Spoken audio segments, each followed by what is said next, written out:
ارے جس کے ماں باپ ناراض ہوں وہ کہاں جائے گا؟ جہنم میں. اچھا پتا ہے، میں سمجھا، میں بتاؤں گا. پبلک تو آپ کے یہاں بہت ہے مگر سننے والے آپ کم لوگ ہیں.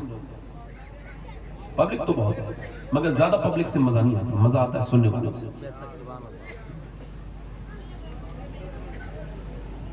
ایک صحابی رسول کا دم نہیں نکل رہا ہے نا؟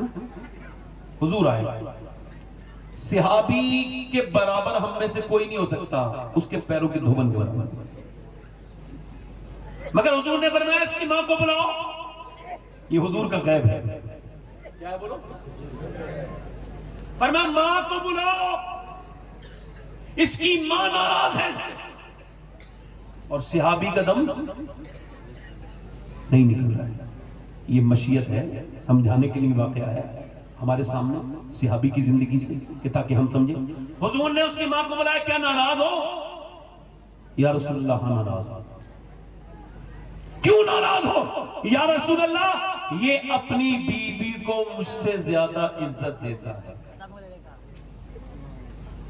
کیوں ناراض ہو بھائی؟ جلدی بولو، جلدی تو بولو. بیوی کو ماں سے زیادہ مارتا توڑتا نہیں تھا، دھکا نہیں مارتا تھا. کیا کرتا تھا؟ کیا کرتا تھا بولو؟ ماں کو. اس کا حال یہ ہے کہ دم نکلنا حضور کے ساتھ جہاد میں شامل، صدقہ کر رہا ہے مگر اللہ دنیا کو بتا رہا ہے. حضور نے فرمایا اس میں آگ لگاؤں گا. کیا کروں گا؟ عورت نے معاف کر دیا، اس کا جب دم نکلا سبحان اللہ، جیسے ہی ماں نے کہا میں نے معاف کیا ویسے ہی اللہ نے بھی معاف کر دیا. اس کا مطلب یہ ماں اگر زندہ ہے تو اس کا خیال کرو. کچھ لوگ بڑے جاہل ہیں، بیویوں کے ڈر سے اپنی ساس کو تو کہتے امی مگر اپنی سگی امی کو امی نہیں کہتے. بیویوں کے ڈر سے اپنے باپ کو تو اگنور کر دیتے ہیں اور اپنے سسر کو کہتے ہیں ابا. ابے جس کا خود کا ابا زندہ ہو وہ کسی دوسرے کے ابا کو ابا تھوڑی کہتا ہے. اور کوئی ابا ابا نہیں ہو سکتا اور نہ کوئی باپ کے برابر ہو سکتا ہے، نہ کوئی ماں کے برابر ہو سکتا ہے. اور آپ بھی اس بات کو خیال رکھو، آج سے جب دوستی کرو، لین دین کرو تو چیک کر لینا دھوکہ نہیں کھاؤ گے کبھی. اپنی ماں باپ کا فرما بردار بندہ ہے کہ نہیں؟ کیونکہ جو ماں باپ سے وفاداری نہیں کر سکتا وہ دنیا کے کسی رشتہ دار سے وفاداری نہیں کر سکتا. ماں تو ماں ہے. ماں اگر دنیا میں ہے، اچھا اعلیٰ حضرت کو مانتے ہو؟ کتنے لوگ اعلیٰ حضرت کو مانتے ہیں؟ جانتے بھی ہو؟ تھوڑا بہت جانتے بھی. اعلیٰ فرماتے ہیں ہم 3 بھائی تھے. کتنے بھائی؟ اور فرماتے ہیں تینوں اپنے سارے پیسے اپنی امی کے پاس رکھتے تھے اور پھر بعد میں ان سے پیسے خرچے کے لیے لیتے تھے، اس وجہ سے کہ ہماری ماں کی تعظیم بنی رہے، تکریم بنی رہے اور ہم بچے بنے رہے، ہماری ماں ماں بنی رہے. اعلیٰ حضرت کا ایک سفر نامہ اور پھر میری تقریر ختم یہیں پہ. سنو، اعلیٰ حضرت کے بھائی حج کو جا رہے تھے، ان کا نام تھا محمد رضا. کیا نام تھا؟ رحمت اللہ علیہ. کیا نام تھا؟ اعلیٰ حضرت ایک حج کر چکے تھے واللہ کے ساتھ. حج کرنے کے لیے چھوڑنے جا رہے تھے. بریلی سے جو جھانسی ہے نا وہ تقریباً ہے 15 دن کا راستہ پیدل کا. اس زمانے میں اعلیٰ حضرت جھانسی پہنچے اور جھانسی پہنچنے کے بعد اپنے بھائی کو رخصت کر رہے ہیں 15 دن کے بعد. اور وہ بھائی جب مدینے کی طرف جانے لگے تو علامہ ظفر الدین بہاری رحمت اللہ علیہ فرماتے ہیں کہ اعلیٰ حضرت نے اپنی